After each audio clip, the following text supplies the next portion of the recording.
गोपालगंज जिलाधिकारी महोदय एवं पुलिस अधीक्षक महोदय द्वारा संध्या अर्ध छठ घाट निरीक्षण कर उचित दिशा निर्देश दिया गया।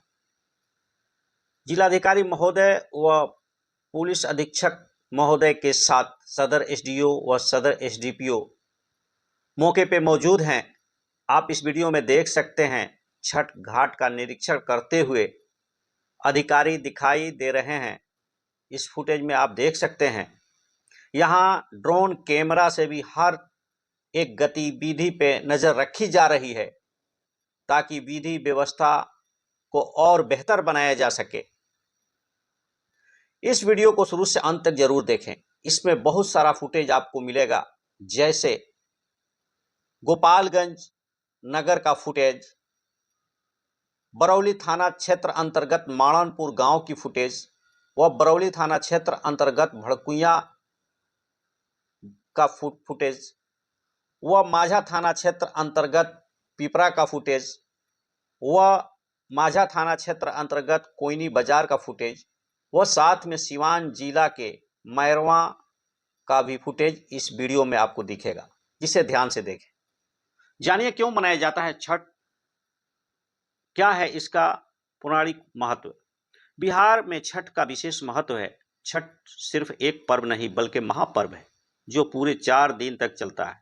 नहाए खाए से इसकी शुरुआत होती है, जो डूबते और उगते हुए सूर्य को अर्घ्य देकर समाप्त होती है। यह पर्व साल में 2 बार मनाया जाता है, पहली बार चैत और दूसरी बार कार्तिक में। चैत शुक्ल पक्ष ऋष्टि पर मनाने जाने वाली छठ पर्व को चैती छठ और कार्तिकी शुक्ल पक्ष ऋष्टि पर मनाए जाने वाले पर्व को कार्तिकी छठ कहा जाता है। पारिवारिक सुख समृद्धि और मनोवांछित फल प्राप्ति के लिए यह पर्व मनाया जाता है। इसका एक अलग ऐतिहासिक महत्व भी है। माता सीता ने भी की थी सूर्यदेव की पूजा। छठ पूजा की परंपरा कैसे शुरू हुई, इस संदर्भ में कई कथाएं प्रचलित है। एक मान्यता के अनुसार जब राम सीता 14 साल के वनवास के बाद अयोध्या लौटे थे, तब रावण वध के पाप से मुक्त होने के लिए उन्होंने ऋषि मुनियों के आदेश पर राज सूर्य यज्ञ करने का फैसला लिया।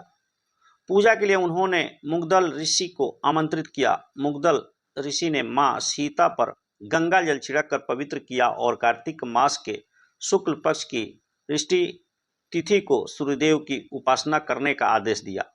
इससे सीता ने मुगदल ऋषि के आश्रम में रहकर 6 दिनों तक सूर्यदेव भगवान की पूजा की थी। सप्तमी को सूर्यदेव के समय फिर से अनुष्ठान कर सूर्यदेव और आशीर्वाद प्राप्त किया था। महाभारत काल में हुई थी छठ पर्व की शुरुआत। हिंदू मान्यता के मुताबिक कथा प्रचलित है कि छठ पर्व की शुरुआत महाभारत काल से शुरू हुई थी। इस पर्व को सबसे पहले सूर्यपुत्र कर्ण सूर्य की पूजा करके शुरू किया था। कहा जाता है कि कर्ण भगवान सूर्य के परम भक्त थे और वो रोज घंटों तक पानी में खड़े होकर उन्हें अर्घ्य देते थे। सूर्य की कृपा से ही यह महायज्ञ योद्धा बने। आज भी छठ के अर्घ्य दान की यही परंपरा प्रचलित है। द्रौपदी में भी रखा था व्रत। छठ पर्व के बारे में एक कथा और भी है। इस किंवदंती के मुताबिक जब पांडव सारा राजपाट जुए में हार गए थे, तब द्रौपदी ने छठ व्रत रखा था। इस व्रत में उनकी मनोकामना पूरी हुई थी और पांडवों को सब कुछ वापस मिल गया था।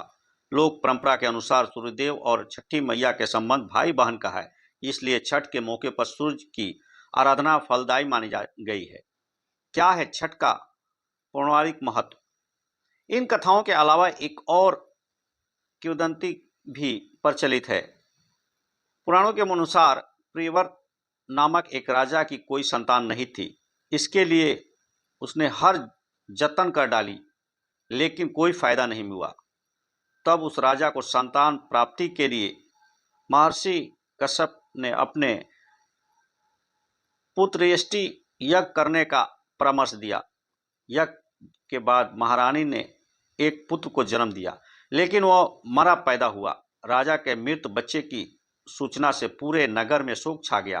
कहा जाता है कि जब राजा मृत बच्चे को दफनाने के लिए तैयारी कर रहे थे, तभी आसमान से एक ज्योतिर्मय विमान धरती पर उतरा। उसमें बैठी देवी ने कहा, मैं शस्त्री देवी और विश्व के समस्त बालकों की रक्षिका हूँ।